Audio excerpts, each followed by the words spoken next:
If I sing well, will you give me a plate of food? Her voice cracked through the microphone like a blade through glass. The audience froze. The judges stared. A girl with torn shoes and trembling hands had just shattered the glittering illusion of the nation's biggest talent show with one question that no one in that hall could answer.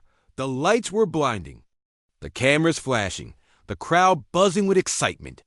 Contestants before her had danced, screamed, and posed for fame. Then she stepped forward, a girl no older than 16.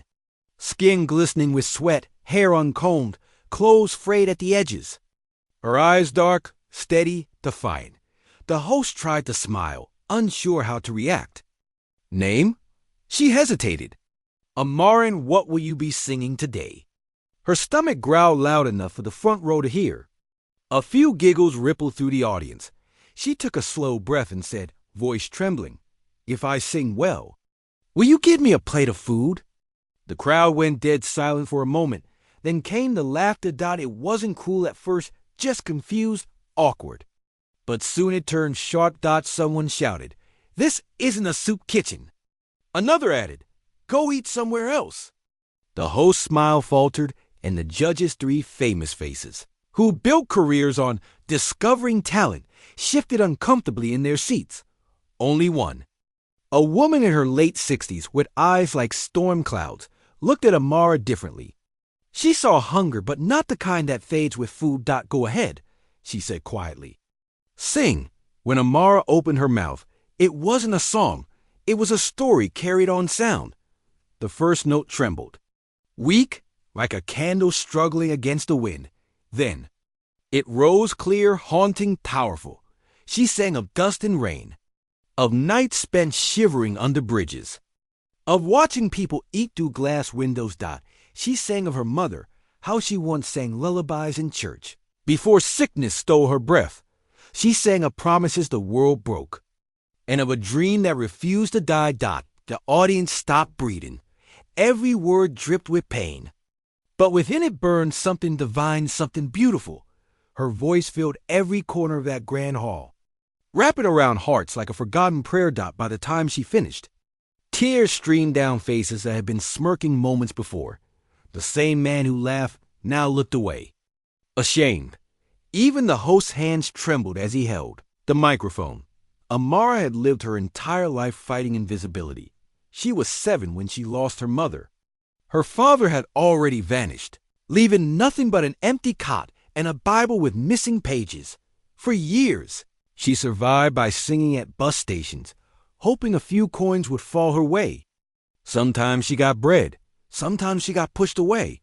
She had once sung outside a bakery, the smell of warm bread almost too painful to bear. The owner threw her a crust and said, you're too pretty to beg, go find a better job. But no one hires a child with no shoes and no last name.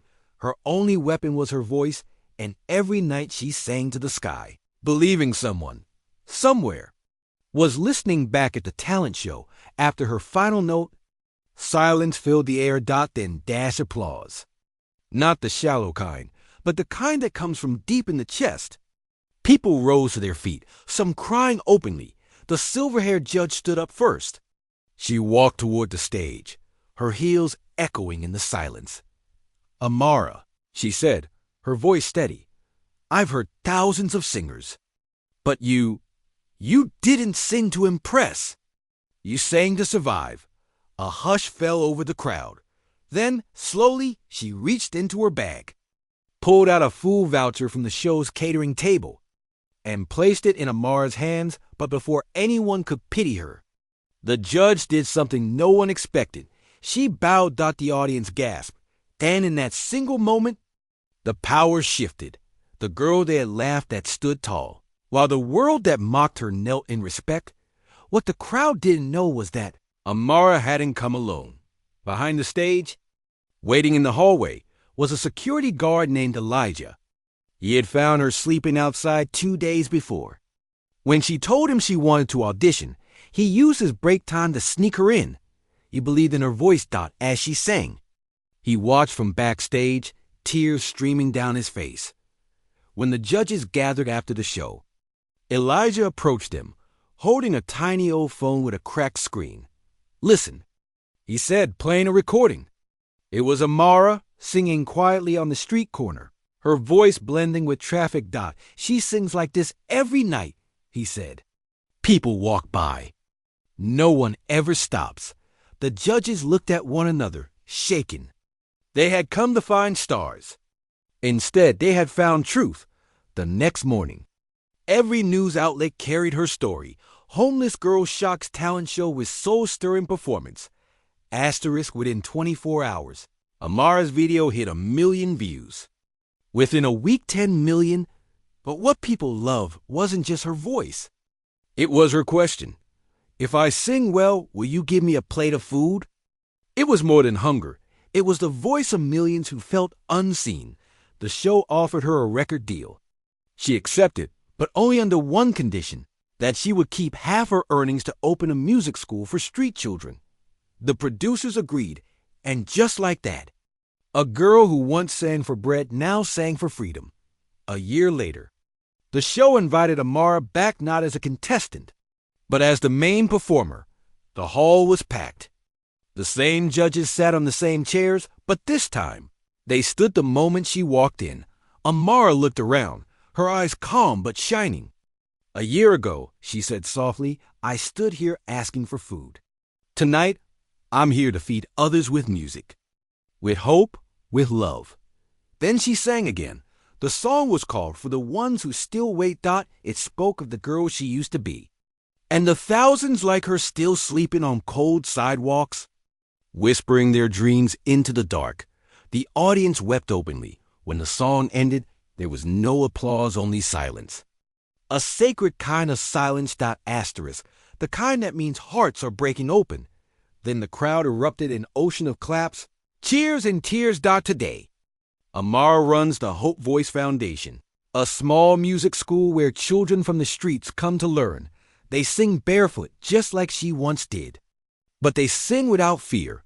On the wall of her studio, framed in simple glass, is the question that changed her life. "If I sing well, will you give me a plate of food?" And beneath it, written in her own handwriting, "They gave me food, but I gave them something greater." The sound of a soul that refused to be silent. There are moments that divide life into before and after. That night on the stage was one of them. Amara's story reminds us that behind every broken voice lies a reason to keep singing. That hunger, whether for food, love, or dignity, can become the spark that lights the world. Because sometimes it's not fame that changes the world. It's the courage to ask one simple question out loud. If this story moved you, tell us where you're watching from. If you believe that every voice deserves to be heard, share this story and subscribe for more tales of courage, kindness, and unseen heroes.